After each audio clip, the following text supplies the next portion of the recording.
देखो दीदी, ये माँ जी की साड़ियाँ हैं। हाँ भाभी, याद है मुझे, ये मेरी माँ की साड़ियाँ हैं। लेकिन भाभी, ये आप मुझे किस लिए दे रहे हो? दीदी, इन्हें कब तक रखूंगी मैं अलमारी में? अब माँ जी को मरे हुए पूरा 1 साल हो चुका है। पहले मैंने सोचा दीदी, इन साड़ियों को काम वाली को दे देती हूँ या किसी को जरूरत हो उसको। फिर मैंने सोचा एक बार आपसे पूछ लेती हूँ, आपको चाहिए तो। क्योंकि दीदी अब इनका करना ही क्या है, पड़े पड़े घर में जगह ही घेर रही है। लेकिन भाभी, ये साड़ियाँ इतनी पुरानी भी नहीं है। आपको कोई इनमें से पसंद हो तो आप पहन लो, वरना मैं तो ले ही लूंगी, क्योंकि ये मेरी माँ की निशानी है। अरे दीदी, कैसी बातें कर रहे हो आप?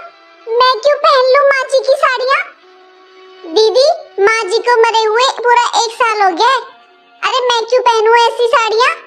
आपको लेनी तो ले लो, वरना मैं दे दूंगी किसी को।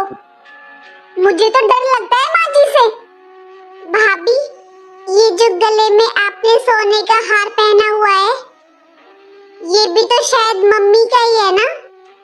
और जब मम्मी खत्म हुई थी तो उनके कानों में जो झुमके थे, वो भी तो शायद आपके पास ही है ना भाभी?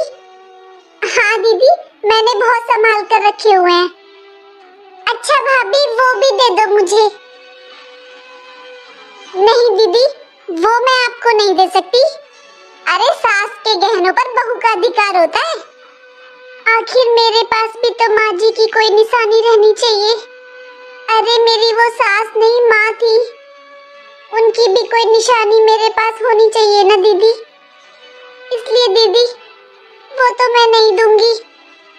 दीदी, आप ये साड़ी ले लीजिए और इनको रोज बदल बदल कर पहनना आप।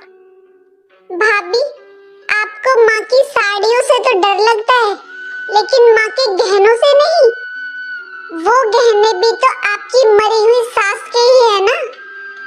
भाभी, अगर गहनों के अलावा माँ का कोई और भी फालतू सामान हो ना, तो वो भी दे देना मुझे। मैं अपने पास रख लूंगी संभाल कर, माँ की निशानी समझकर।